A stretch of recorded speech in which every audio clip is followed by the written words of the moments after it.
Does that happen with you, that you're yourself a coach, but you find it difficult to stay motivated and positive all the time? If that is something that relates with you, this video is all about that. Hi, I'm Dr. Gopika Kumar, a communication coach. Let's get started with this right here.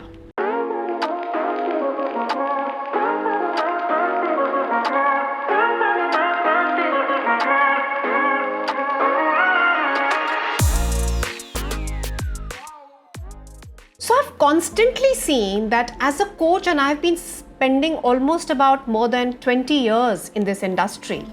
Every time I go in front of my audience, I feel that there is some sort of a challenge. And when I say that as a challenge, which means, am I prepared enough?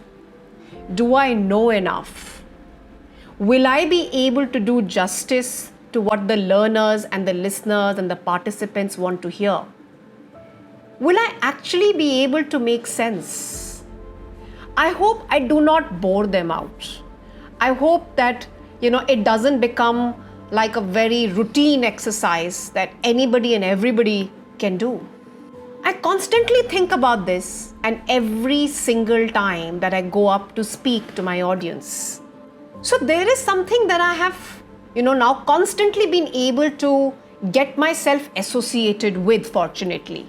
Being a part of this industry, and I want to share this with all my fellow coaches or aspiring coaches, that it's extremely important for us to stay abreast with the people that we are meeting on a regular basis, that we are keeping up our interactions and connections with, so that we can keep our motivation and positivity at an all-time high, which is not real, but majority of the times.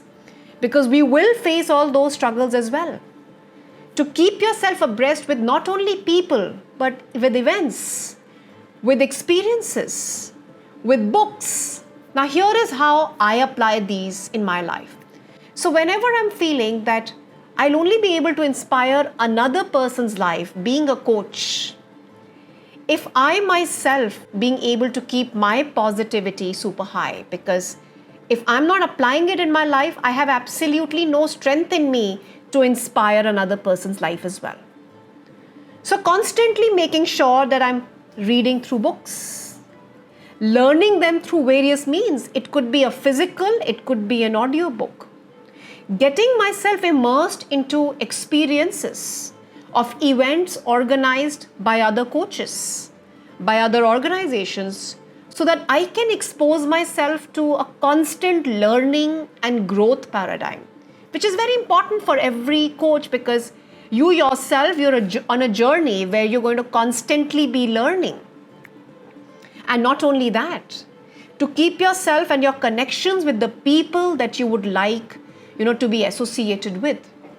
So I've always been associated with people, from the league of corporate trainers, professors, those people who come as freelancers to deliver their sessions. But now in this very age where, we have social media and we have Instagram and we have LinkedIn to stay connected with the people who can have a positive impact onto our life as a coach, I've made some beautiful connections. Today I'm able to reach out to anybody that I want to just by using the power of LinkedIn and Instagram.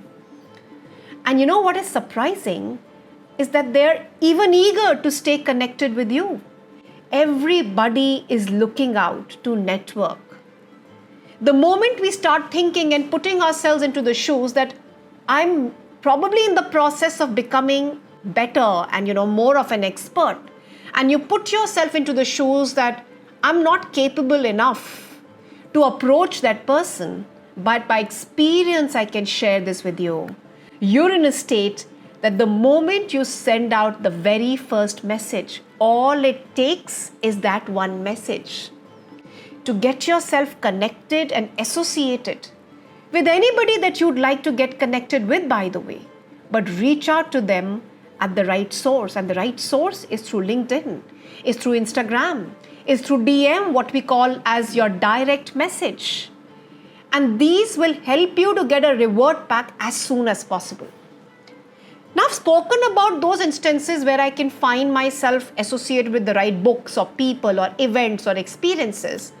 But even when I need to deliver as a coach, I need to stay positive. I'm going to give you 3 most powerful ideas which I've been applying over the last 20 years, which helps me to become more effective, keep my positivity at an all-time high, and be able to get connected with my audience even better. Let's have a look at the very first one. And the first one says, let's create a very vibrating, a positive music playlist. Now, does that sound like a plan? And it's something very easy. We all love music in our own regimes, right? And you could be liking English or Hindi or background or instrumental or whatever kind of music that you would like to, enjoy for yourself. Here is all that you need to do. Create a positive, motivational, vibrating music playlist as a coach. And play that right in the beginning before you take every session. It could be an online, it could be an offline session, by the way. But you'll realize that it just starts sending you out that frequency at which you're able to send the right energy to your audience. And it's magical. It just changes your physiology. It changes, the mind state of your audience, and you're able to create that positivity for yourself and for your audience as well.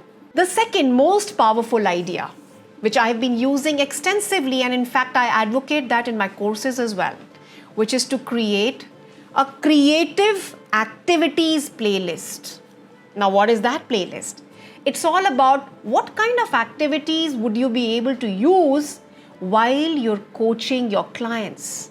Is it only going to be like a one-to-one talk? Or is it going to be filled with activities? Now, over these 20 years, of course, I have experienced a whole gamut of them.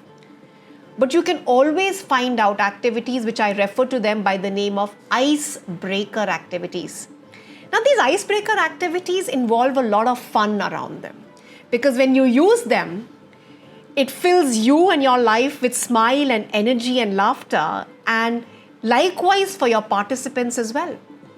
And in return, what happens is what we are really learning in this video, which is how do I create that positivity for myself as a coach.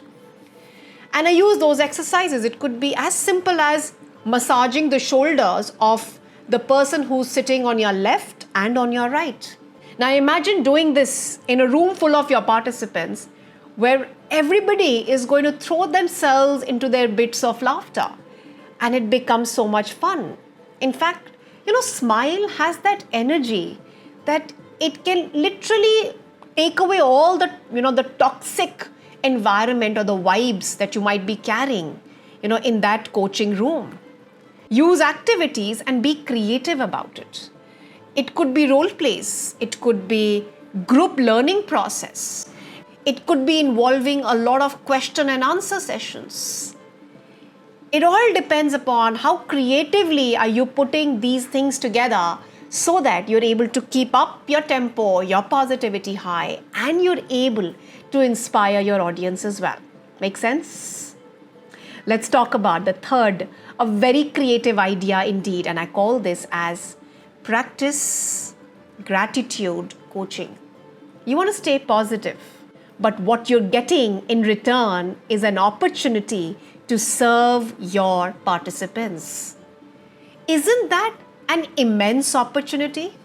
How many times have you come back from your coaching experience, online or offline, and you've actually thanked for that opportunity, not for how you did and how well you delivered, but for the opportunity that you can serve those people and they were willing to listen to you.